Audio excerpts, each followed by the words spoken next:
ఇంత స్కామ్ దాగుందని మీరు అంటున్నారు. ఈ స్కామ్ కాదు. ఇప్పుడు ఒక బ్యాంక్ ఉంది, చిన్న బ్యాంక్, చిన్న కింద మా ఏదో బ్యాంక్ XYZ బ్యాంక్ ఉంది. ఈ బ్యాంకును దోచుకోవడానికి ఇంకో బ్యాంకు పోయినా నేను ఫలానా బ్యాంకును దోచుకుంటా, నాకు అప్పు కావాలా అని అడిగితే ఆ బ్యాంక్ అప్పిస్తా అన్నదట. అమరావతి కూడా అట్లే ఉంది.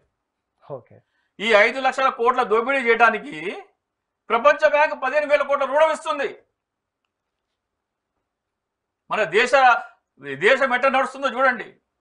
5 లక్షల కోట్ల దోపిడీకి కేంద్ర ప్రభుత్వ గ్యారంటీతో మీకు 15,000 కోట్ల రూపాయలు రుణం ఇస్తున్నారు. ఫ్యూజులు ఎగిరిపోతాయి దీన్ని స్టడీ చేస్తే. ఈ దోచుకున్న సొమ్ముకి క్యాపిటల్ కేసు ఎగ్జామ్షన్ ఉంది. అంటే నువ్వు దోచుకున్న సొమ్ముకి నువ్వు ట్యాక్స్ కూడా కట్టక్కర్లేదు.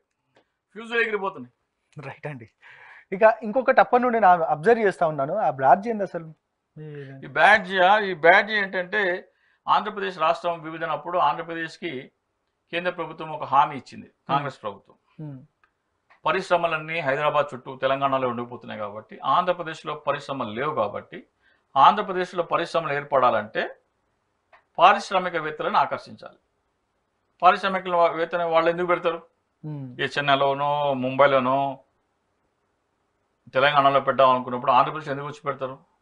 పెట్టాలంటే వాళ్ళకి ఏమి ఇవ్వాలి? ట్యాక్స్ ఇన్సెంటివ్స్ ఇవ్వాలి. ఆ ట్యాక్స్ ఇన్సెంటివ్స్ ప్రత్యేక హోదా అన్నారు.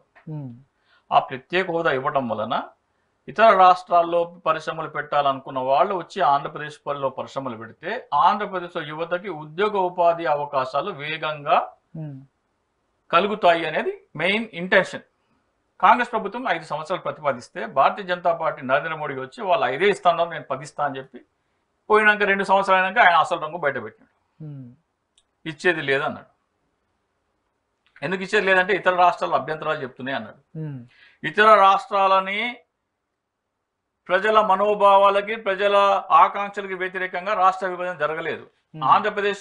తెలంగాణ రాష్ట్ర ఏర్పాటు ఆంధ్రప్రదేశ్ రాష్ట్ర ప్రజల మనోభావాలకి వ్యతిరేకంగా ఆర్టికల్ 3 ప్రకారం జరిగింది.